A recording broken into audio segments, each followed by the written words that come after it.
Bismillahirrahmanirrahim. Assalamualaikum warahmatullahi wabarakatuh. We are from group 9. My name is Nurjannah. My name is Aziz Jamal Pasalwangi. My name is Rafiatus Solihah. And now we will present about the topic 12. It's about the building cultural bridge to communication. Okay, the first material will be explained by Azizah Jamal Pasalwangi. For Azizah, time is yours. Thank you for the chance. Okay, I will explain about the barriers to cross the cultural communication. The barriers to cross-cultural communication. Ethnocentrism. Ethnocentrism happens when we implicitly believe our way of doing things and seeing things is the right and only way. As a result, we perceive others' behaviors as odd and improper. Ethnocentrism also creates an us versus them mentality that can be detrimental. Stereotyping. There are quite a few cross-cultural trainings in the market that are focused on memorizing cultural difference and can reinforce stereotyping. Learning about difference can be useful as a starting point, but individuals are unique. You can never predict a person's behavior based on his or her nationality. Psychological barriers. To manage cross-cultural teams successfully, you need to flex your own style. It's not easy to go against your natural preference. People can feel authentic and incompetent. Language barriers. It's global teams. People who are less fluent in English tend to withdraw from communication, which means the team might not get all the input it needs. Understanding what's said can be challenging if people speak too fast, or use too much slang. Geographical distance. In global virtual teams, people don't get the chance to interact and build a relationship with each other as in a traditional office environment. And the less you know about people, the less you share information with them. Collaboration within virtual teams is therefore more challenging. Conflicting values. Cultural clashes happens when other people behavior compromises our our own flaws. Often when you don't understand or don't agree with a behavior, it's mean that there are conflicting values under the waterline. There is no right or wrong way of doing things.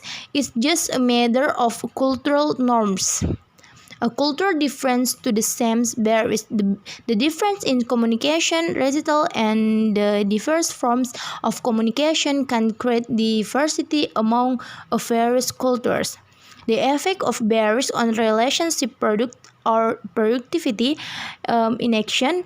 One of the biggest effects of communication barriers in business is that it's caused employees to fail to deliver on request directives.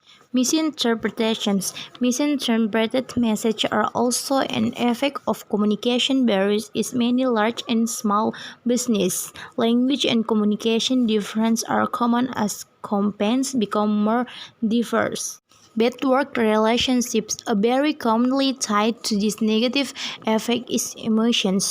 Lack of knowledge, improperly structured organization and communication process can ultimately contribute to an environment in which employees' general lack of knowledge about the company, its product, and their jobs. Solution to effective cross-cultural communication. Observation. It's always best to observe the behaviors of the group and follow their lead. This observation may help in understanding the two. Interpreters. Get to know the interpreter in advance. Your parsing accents, past, and idioms are important to a good interpreter. thanks for Aziza. And now the next material will be explained by Rafiah to Soliha. For Rafiah, time is yours. Thank you for the change. Okay, I will continue the material that described by the speaker before. Okay, the next solution is nonverbal communication.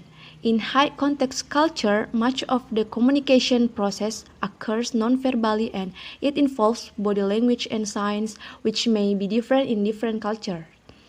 Many cultures determine the seriousness of your message by your actions and emotions during your delivery. The next is verbal communication. Avoid use of technical phrases, jargon, and acronyms. The belief should be left at the time of communication that what you know necessarily might not be understood in the same way as you can. The last one is emotional responses. Emotional responses will vary among different cultures, as many times expression can repel those feeling which words cannot. While some cultures will not react emotionally to your messages, other will watch your body language, watch their eyes, avoid humors and jokes, rely on a pleasant facial expression, and use visuals where possible. Okay, the next it's about communication barriers are evident in this scenario. As the world is getting more and more globalized, different cultures have a different meaning for several basic values of society. Dressing, religions, or lack of them, and the general behavior will change drastically from one culture to another. Hence, it's a must that we must take these different cultures into account while communication. This is what we call being cultural appropriate. Okay, the next it's about cultural factors might be related to the barriers. Cultural diversity makes communication difficult as the mindset of people of different cultures are different. The language, signs, and symbols are also different. When people belonging to different cultures communicate, these factors can become barriers. The way you communicate is affected by the culture you were brought up in. The opposite is also true. Culture is to a large extent determined by the way we communicate. Okay, the next it's about the barriers might impact relationship. Persuasion at work always take place within a network of relationship. A relationship with someone somewhere will be the starting point for putting your idea in play, and relationship with and between people you may not even know will often be the end point for getting it adapted. The relationship must already be in place. Okay, the next it's about specific behaviors could help decrease or remove the barriers. To be an effective receiver of messages, you should attempt to overcome your own attitudinal barriers to help ensure more effective communication. To improve your overall communication skills, you need to be aware of and attempt to minimize any barriers to communicate they are present. Okay, the next material will be explained by me. How this activity be helpful for you in the future? The benefits that we can get when we try to build cultural bridge to communication in the future. The first one, we can know more how to communicate well with new people who have different communication culture. The second, we can also find or create our own good strategies that we should use to communicate with people from other culture. We will be better able to understand and appreciate the different culture of speaking when some of us have very different culture. And the last, we can find out the communication habits and values of each other culture. Okay, next material, intercultural communication handout. Awareness of these three aspects in cross-cultural communication can be used to enhance understanding. The first, external and internal culture. Whether a culture is national or organizational, it's important to be aware of the meaning that lies beneath observable behavior. External culture can be studied in history, geography, political science, and the arts. Understanding external, objective aspects of a culture can foster greater understanding. Internal culture is culture implicitly learned. Internal culture includes subjective knowledge that is unconsciously held, including shared values, beliefs, assumptions, and behaviors. Internal aspect of culture cause the greatest misunderstanding in cross-cultural encounters. High context and low context culture. High context culture have a long tradition of commonly shared values and understanding. Communication is more implicit and internalized. It's transmitted in the subtle ways. Nonverbal cues are very important. The environmental setting, gesture, and mood are part of the message being communicated. Low context culture have a preference for explicit and direct information. Specific and in-depth explanation are the expected norm. In low context culture, individuals are usually more competitive. They tend to be more analytic rather than holistic in their problem solving. Okay, monochronic and polychronic time. Differences in basic time systems are also a source of frustration and misunderstanding in cross-cultural communication. These are two different ways to perceive time. Each approach has advantages and disadvantages. Monochronic time usually is found in industrialized societies.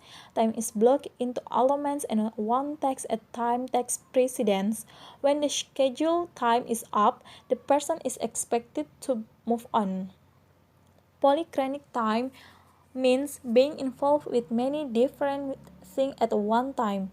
There is no sense of wasting time or running out of time. There is more a focus on people and relationships. Time is experienced very differently. Okay, the last from our presentation it's about conclusion. The first, cultural preferences can impede effective cross-cultural communication. Awareness of the cultural aspect of communication enhances understanding. Many communication rules are taken for granted by the people within the culture. Nonetheless, being observant and asking appropriate questions can enhance cross-cultural understanding. Okay, okay, that's all from us. Thanks for your participation. Assalamualaikum warahmatullahi wabarakatuh.